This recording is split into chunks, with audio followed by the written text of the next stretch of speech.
ब्राह्मण देवता, हम माता आदि शक्ति के तृतीय स्वरूप की कथा सुनने के लिए अति आतुर हैं। माता आदि शक्ति की तृतीय स्वरूप है माता चंद्रघंटा। माता चंद्रघंटा। माता चंद्रघंटा।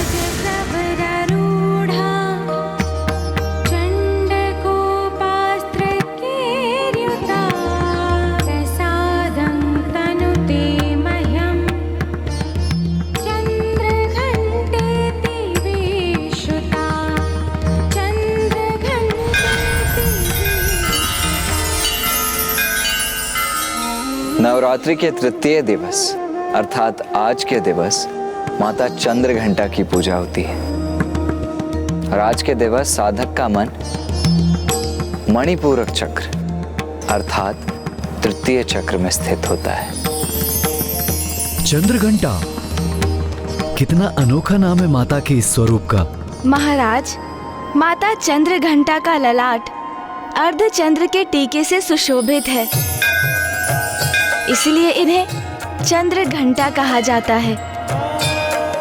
इनका अति सुंदर स्वर्णिम वर्ण है और इनके अनेक हाथ भांति भांति के अस्त्र शस्त्र से सुसज्जित हैं।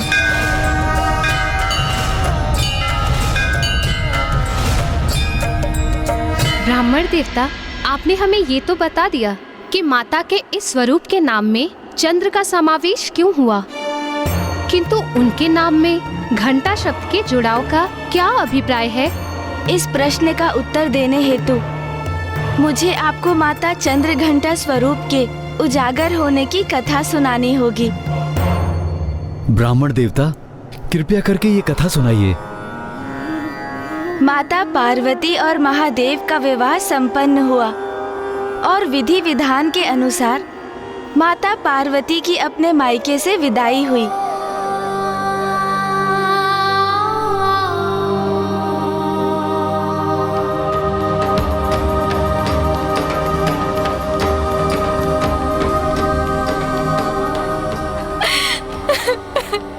स्त्री के जीवन का सर्वाधिक महत्वपूर्ण एवं अत्यंत अद्भुत परिवर्तन होता है ये, जब एक कन्या विवाहिता रूप में प्रथम बार अपने मायके से ससुराल जाती है।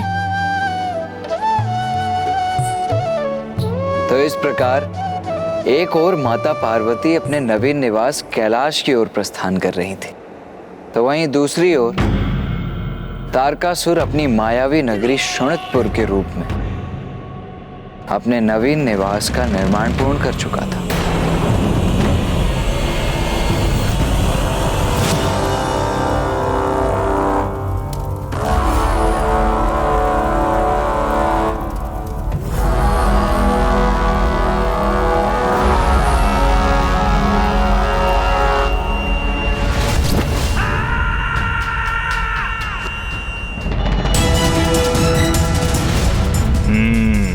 उचित है, श्रेष्ठतम है मेरा ये मायावी नगर और मेरा ये भवन, जिसकी माया किसी को भी भ्रमित कर सकती है। मेरा सिंहासन सर्वथा सुरक्षित है, कोई नहीं पहुंच सकता मुझ तक। महाराज, आपके लिए एक शुभ समाचार है। अभी नहीं अट्टासुर, बाद में बताना। आज अति आनंदित हूं मैं, क्योंकि आज मेरे शोणितपुर का निर्माण संपन्न हुआ है। इतनी कठिनाई से यह समाचार लाया हूँ और महाराज ने सुना भी नहीं।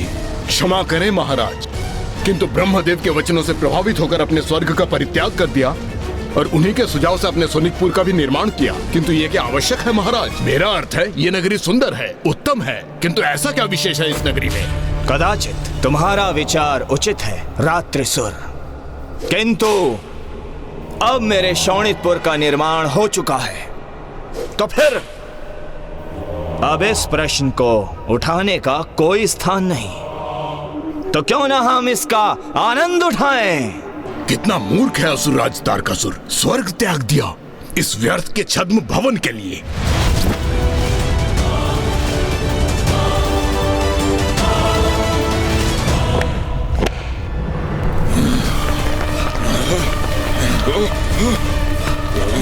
अरे ये क्या हुआ?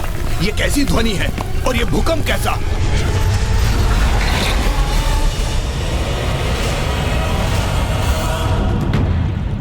मदिरा, ये तो अत्यंत अद्भुत प्रवाह है मदिरा का। आनंद आएगा अब। आओ आओ, आनंद मनाए हम। रात्रिसुर, तुम मेरे निष्ठावान सेवक हो, मेरे अति विशेष मंत्री हो, तो जाओ और जाकर मदिरा पान का आनंद लो। धन्यवाद असुरराज।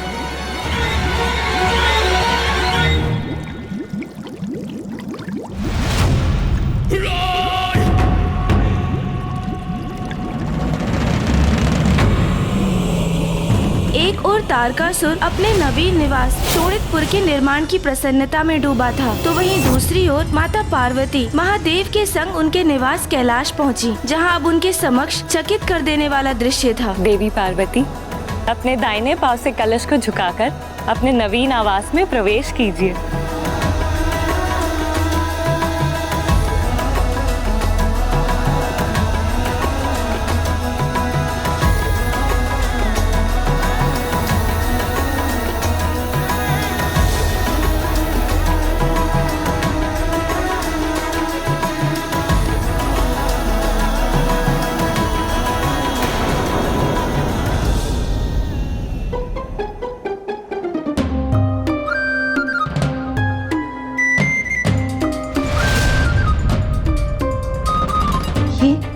ये सब क्या? देवी पार्वती, अब अपने इस निवास को आपको ही संभालना होगा, और प्रतीत होता है कि आपके समक्ष एक बहुत बड़ी चुनौती है, जिसका सामना आपको स्वयं ही करना होगा।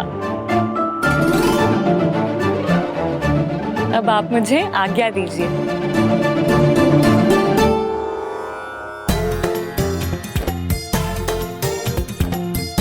माते, माते। किंतु ये जल तो स्वच्छ नहीं है। नहीं माते, पानी तो ऐसा ही देता होना चाहिए माते, दे दिए।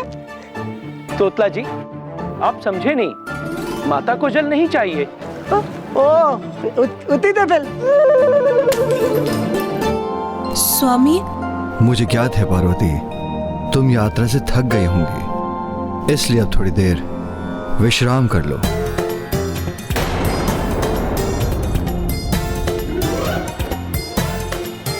विश्राम करो?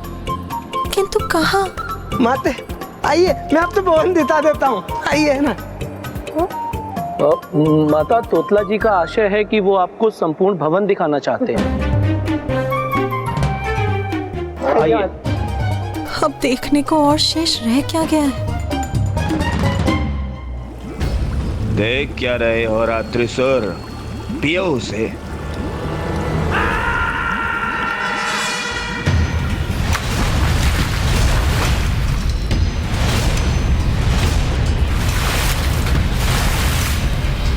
मदिरा पान तो मैं भी करूंगा।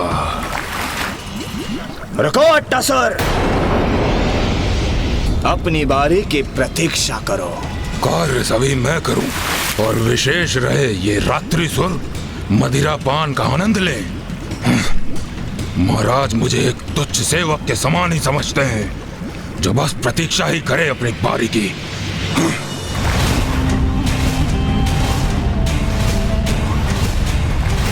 ये क्या, मदिरा में मेरी छवि? जल में प्रतिबिंब देखा सुना था, किंतु मदिरा में प्रतिबिंब प्रथम बार देखा है।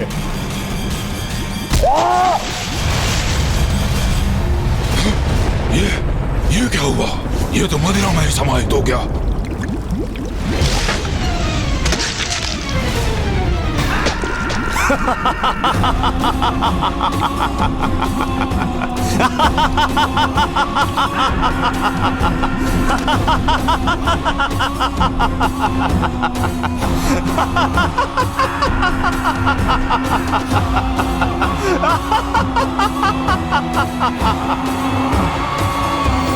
अपने मन में मुझे मूर्ख कह रहा था वो, मुझे, किंतु अब उसे ज्ञात हो गया होगा कि शोणितपुर में क्या विशेषता है। मायावी है मेरा शोणितपुर, मायावी। एक ऐसा मकड़ जाल जिसमें एक बार जो कोई फंसा तो फिर एक कीट पतंग के समान उसमें फड़फड़ाता रहेगा, किंतु वहां से मुक्त नहीं हो पाएगा।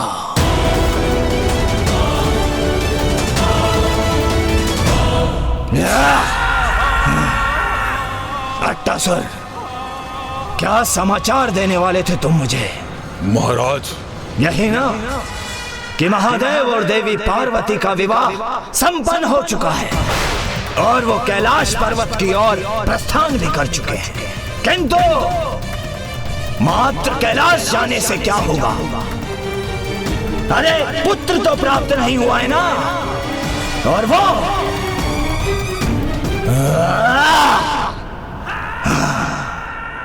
मैं कदापि संभव नहीं होने दूंगा।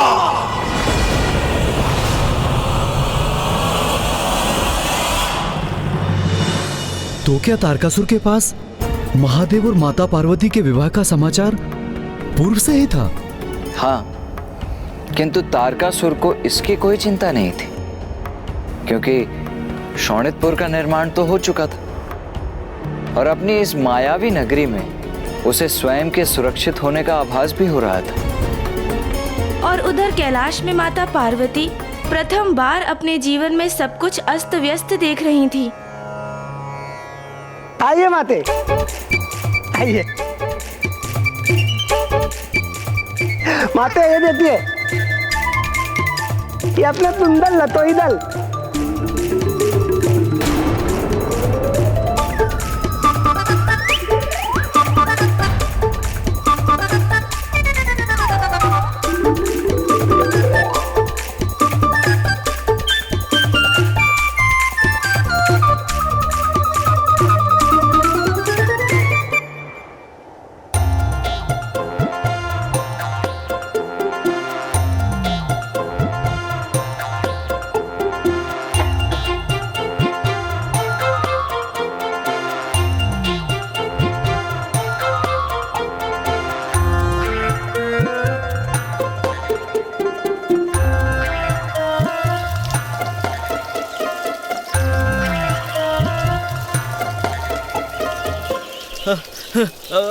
माता, आपके लिए मैं फल लाऊं? देता लगा माते।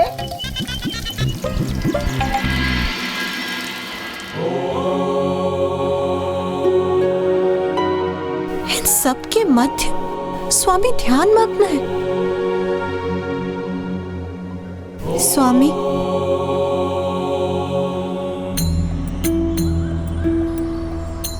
क्या हुआ उमा? स्वामी, हमारे भवन की अवस्था। क्या हुआ हमारे भवन को? मेरा अर्थ है, ये सभी ऐसा क्यों है यहाँ? यहाँ कुछ भी सुव्यवस्थित नहीं, सभी कुछ अस्त व्यस्त है। इतनी धूल एकत्रित है यहाँ, और रसोई गृह में पात्र भी छिन्न भिन्न है, और इतना मैला है वहाँ। ऐसा प्रतीत हो रहा है कि कितने समय से उसे किसी ने बुहारा तक नहीं, और रसोई घर में भोजन नहीं है, स्वच्छ जल नहीं है, और सभी का वो तो अपनी इच्छा अनुसार जहां तहां निद्रा में लीन। तो ये है आपकी चिंता का कारण? हाँ स्वामी। प्रिय, बाहर से मलिन प्रतीत होने वाला भीतर अपार सुंदरता को जन्म दे सकता है। कमल पुष्प भी कीचड़ में ही फलता फूलता है और खिलकर अपनी सुंदरता बिखेरता है। मैं तो व्यवस्था अव्यवस्था की विचार आभास दोनों से ऊपर हूँ, किंतु यदि आपकी चिंता यह है कि आप विश्राम कहाँ करेंगी? विश्राम, निद्रा, उसका तो विचार भी नहीं है मेरे मन में। आपने मेरी चिंता ध्यान से नहीं सुनी स्वामी। पार्वती, मैं तो यहाँ इस वृक्ष के नीचे ही वास करता हूँ, किंतु मैं आपकी चिंता अवश्य समझ सकता हूँ और उसका निवारण करने हेतु मैं अभी नंदी को आदेश देता हूँ कि वो आपके लिए एक विशेष कक्ष का निर्माण करे। और अब आप भी इन व्यर्थ के विचारों को त्यागिए उमा। और मेरे साथ यहाँ बैठकर ध्यान करने का प्रयास करिए, क्योंकि ध्यान करने से सभी चिंताएं स्वतः मिट जाती हैं। नहीं स्वामी, आपका ध्यान अत्यंत महत्वपूर्ण है, किंतु जो मैं कह रही हूँ वो भी अत्यंत महत्वपूर्ण है। और नंदी जी जो कर सकते हैं वो मुझे ज्ञात हो चुका है, और मैं ये भी समझ चुकी हूँ अब जो कुछ भी करना है मुझे स्वयं ही करना है।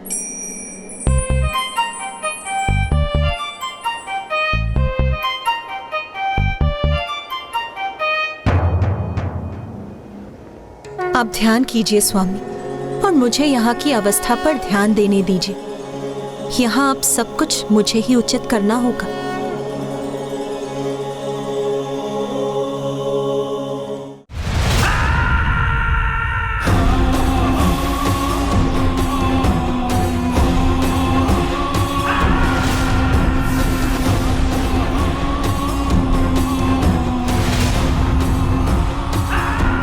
ये क्या? असंख्य अंड महाराज, ये क्या है? वृद्ध हो गए हो तुम मट्टासुर, इसलिए ये समझने में असमर्थ हो कि ये मेरे नवीन असुर हैं। ये कैसे असुर महाराज, जिनके ना हाथ है, ना पांव है और ना ही मुख है? तन से ही नहीं, मन से भी वृद्ध हो चले हो तुम मट्टासुर। अभी अंडे से बाहर आने वाले नवजात असुर हैं ये, और जब ये बाहर आएंगे तीव्र रक्त पिपासा होगी इनकी। समय आ गया है मेरे सुंदर असुरों, आओ बाहर आओ।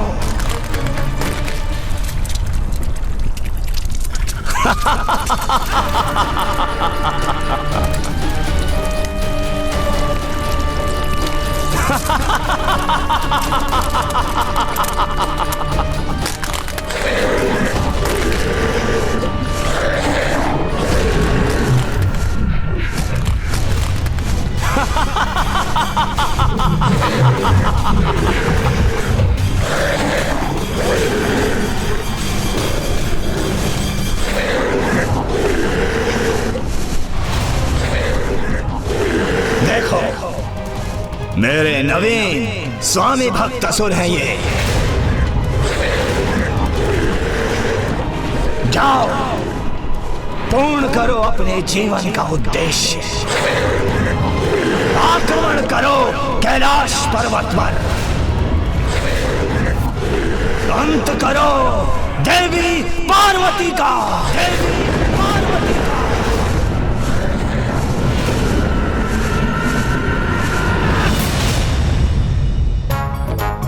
क्या स्वादिष्ट खाने के स्वप्न आ रहे हैं। अरे, स्वप्न में भी तुम्हारे स्वभाव की तुच्छता नहीं गई। स्वप्न भी देखा तो मात्र इसी का। अच्छा, तो निद्रा में भी इन्हें भोजन के ही स्वप्न आ रहे हैं। अरे वाह, इतना स्वादिष्ट भोजन।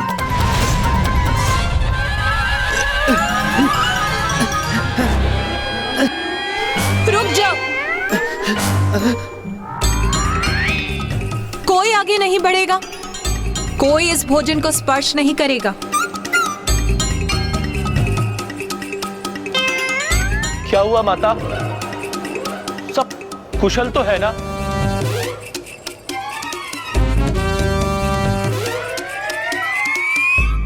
माता, ये मिष्ठान, ये पकवान आपने स्वयं तैयार किए? माता, सत्य कहूं तो आज के पूर्व इस रसोई गृह में ऐसा कभी भी कुछ नहीं पका, और ये तो अत्यंत सुंदर प्रतीत हो रहा है।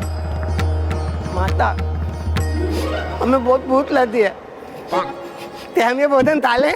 हाँ हाँ, अवश्य करो। रुको,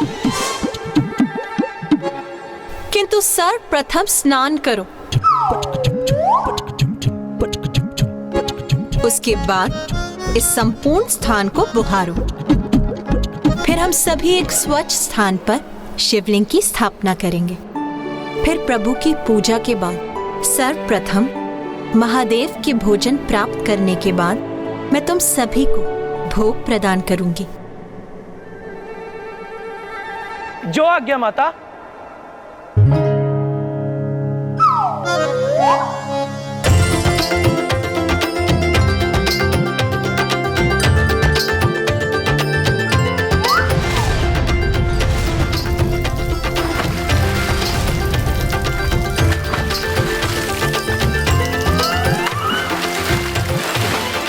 यदि मैंने इन गढ़ों को अपना कार्य संपन्न करने की प्रतीक्षा की तो कदाचित मुझे अनंत काल तक ही प्रतीक्षा करनी होगी।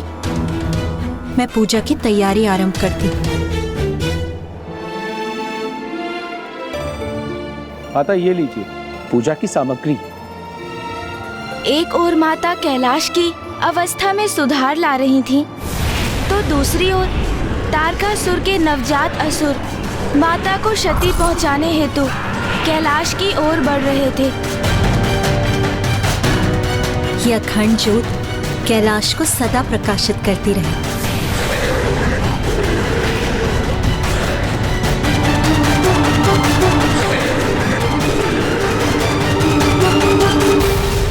तो क्या तारकासुर के वे नवजात असुर माता को क्षति पहुंचाने में सफल हो गए थे ब्राह्मण देवता?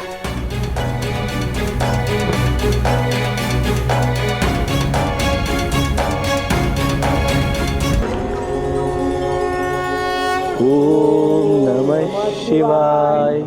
ओम नमः शिवाय। यह अखंड ज्योत कैलाश को सदा प्रकाशित करती रहे और मेरे निवास से अंधकार और बुरी शक्तियों को सदा दूर रखे।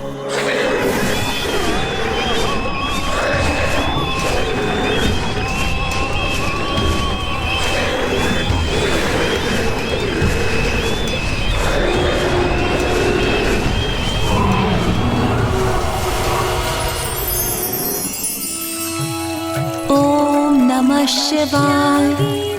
ओम नमः शिवाय। ओम नमः शिवाय। ओम नमः शिवाय। महेश्वराय नागेन्द्रहाराय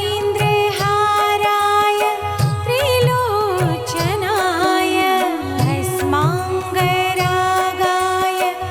महेश्वराय नित्याय शुद्धाय दिगंबराय तस्मै नाकाराय नमः शिवाय नित्याय शुद्धाय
सद्गृहिणी प्रातः और सायंकाल नियमित रूप से घंटा बजाकर ध्वनि उत्पन्न करती है, उस गृह से सभी प्रकार की बुरी शक्तियां दूर रहती हैं। यही माता ने भी किया। उन्होंने फिर घंटे की ध्वनि से कैलाश में अब तक व्याप्त समस्त नकारात्मक ऊर्जाओं को दूर किया, और इसलिए माता के तृतीय स्वरूप का नाम है माता चंद्र घंटा। माता चंद्र घंटा नारी की उपस्थिति की महत्व की प्रतीक है, जिससे भवन मात्र भवन न रहकर गृह बनता है। और माता के कैलाश आने के पूर्व महादेव एक तपस्वी का जीवन व्यतीत कर रहे थे। माता ने ही उन्हें वन गृहस्थ आश्रम की ओर अग्रसर किया, जिसके अनुरूप उनके निवास और उनके जीवन को व्यवस्थित किया और कैलाश को अखंड ज्योति से प्रकाशित किया। इतनी तपस्या के उपरांत माता को महादेव का साथ प्राप्त हुआ था, किंतु वास्तव में तो उनके तप का सुफल तो माता के रूप में महादेव को ही प्राप्त हुआ था। अब माता के जीवन का तृतीय चरण आरंभ हो चुका था। माता का ये रूप परम शांतिदायक और कल्याणकारी है। इनका ध्यान हमें लोक और परलोक दोनों में ही सुख सद्गति प्रदान करता है। देवी चंद्र घंटा की आराधना से साधक में वीरता निर्भयता के साथ साथ सौम्यता और विनम्रता का भी विकास होता है। माता चंद्र घंटा का ध्यान करने से साधक का तृतीय चक्र अर्थात मणिपूरक चक्र जागृत होता है।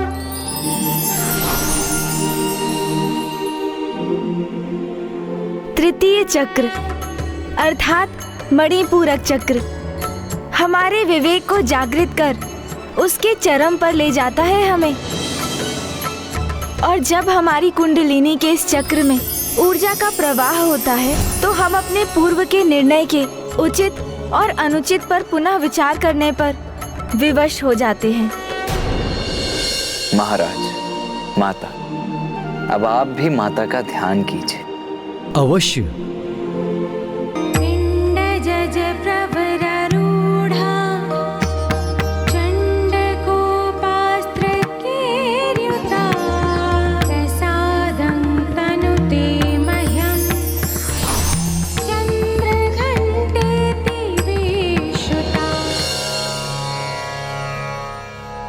महादेव, काशी में एक ही राजा हो सकता है।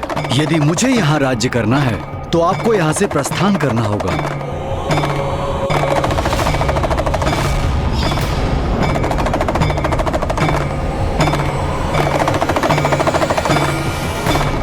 क्या हुआ महाराज? आप कुशल तो हैं?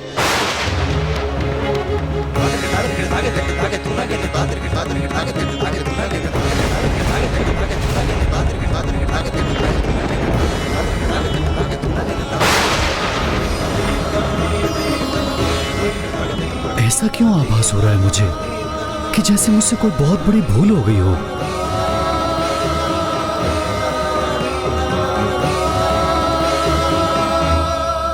अब हम माता की आरती करेंगे।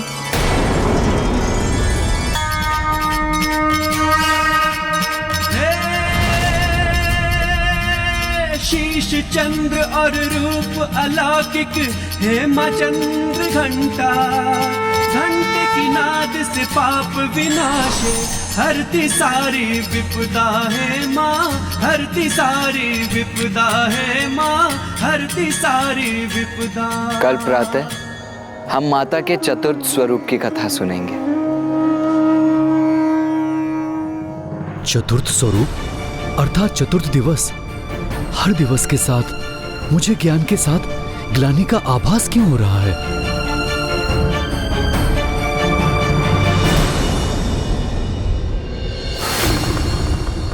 रामदेव, ये मेरी कल्पना मात्र है अथवा महाराज देवदास के मन में कोई संशय उत्पन्न हुआ जिसके कारण वो तनाव में आ गए? नहीं देवराजेंद्र, ये मात्र आपकी कल्पना नहीं है। जैसे जैसे महाराज दिव्यदास के चक्र जागृत हो रहे हैं और वो देवी पार्वती और महादेव के भिन्न भिन्न कथाओं का श्रवण कर रहे हैं, उनके भीतर जागरूकता का प्रवाह हो रहा है। ये जितना शीघ्र हो उतना ही उचित है। मुझे तो मात्र यही आशा है कि जब तक उन्हें सत्य का, अपने कृत्य के परिणाम का पूर्ण बोध हो, सृष्टि के लिए अधिक विलंब ना हो चुका हो।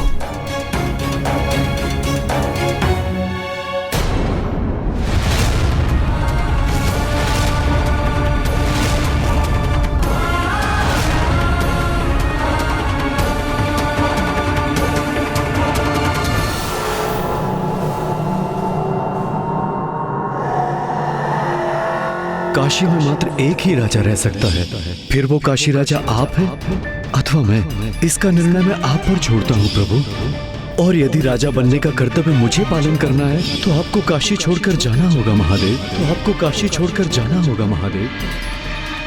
नाथ,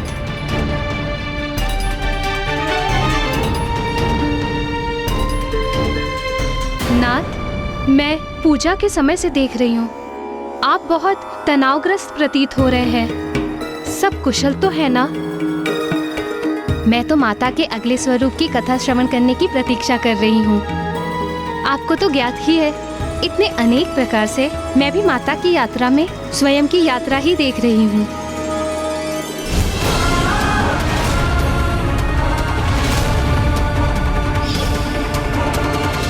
आज जीवन में मुझे पहली बार आभास हो रहा है कि जैसे मुझसे कोई भूल हुई है। भूल? आपसे? कौन सी भूल महाराज? ये तो मुझे भी ज्ञात नहीं। नहीं नाथ, आपसे कोई भूल हो ये कैसे संभव है? आप काशी के महाराज हैं। न्यायप्रियता और धर्मप्रायणता के उत्कर्ष उदाहरण हैं आप।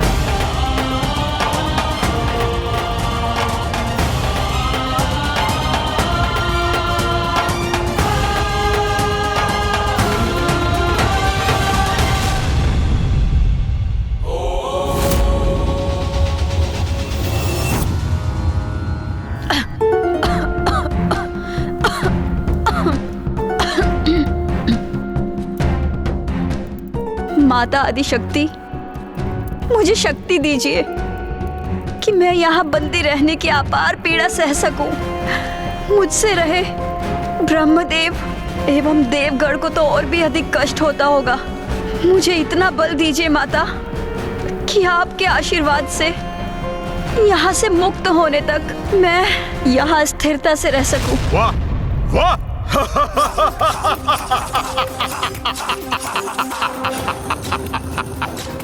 वेद माता, बड़ी निस्वार्थ प्रार्थना की है तुमने। वेद की देवी, सुनो मेरा सुझाव।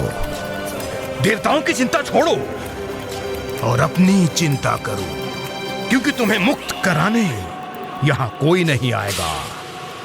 ना वो देवता और ना ही तुम्हारी आदि शक्ति माता। मुझे विश्वास है माता पर, इसलिए मुझे अपनी कोई चिंता नहीं। किंतु तुम अवश्य अपनी चिंता करो दुर्गमासुर। तुम्हारे पास जो समय है उसका सदुपयोग करो, क्योंकि तुम्हारा अंत निश्चित है। क्योंकि यदि माता यहाँ नहीं पहुंची तो अवश्य उसके पीछे कोई बड़ा कारण है। माता तुम्हारा विनाश करने अवश्य यहाँ पहुंचेंगी, तब तुम्हें क्षणिक अवकाश भी प्राप्त नहीं होगा।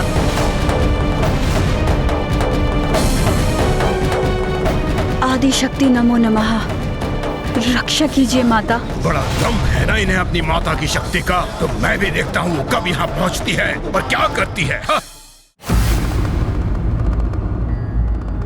प्रथम पूज्य गणेश जी और देव सेनापति कुमार कार्तिकेय नवरात्रि की चतुर्थी की पूजा आरंभ करने ही वाले हैं। हमें भी तैयारियां प्रारंभ करनी चाहिए। ब्रह्मदेव, नारायण, वेद माता के बिना हम देवता निरंतर अशक्त और लाचार होते जा रहे हैं। और गणेश जी और कुमार कार्तिकेय माता की कथा सुना रहे हैं। प्रभु, अभी तो नवरात्रि का चतुर्थ दिवस ही है, किंतु हमें अब अपनी समस्या के निदान हेतु और प्रतीक्षा करना कठिन हो रहा है। देवगण, आपका कष्ट भली भांति ज्ञात है हमें, किंतु आप तनिक वेद माता की वेदना की कल्पना कीजिए, जो दुर्गमासुर की बंदी है। देवी आदिशक्ति की पीड़ा का विचार कीजिए, जो काशी में अकेले रहकर महादेव से विलग होने की पीड़ा सह रही है। और स्वयं महादेव को देखिए, जो इतने व्यग्र, जो उनके वश में है, वो सभी कर रहे हैं गणेश और कुमार कार्तिकेय। उनकी शक्ति माता की भक्ति है। आप भी माता में अपना विश्वास स्थिर रखिए और पूर्ण भक्ति भाव से नवरात्रि पूजन संपन्न कीजिए और विश्वास रखिए, भक्त की भक्ति कभी असफल नहीं होती। मुझे क्षमा कर दीजिए ब्रह्मदेव। नारायण, मैं हताश और निराश हो रहा था, इसलिए क्षण भर के लिए अपना धैर्य खो बैठा।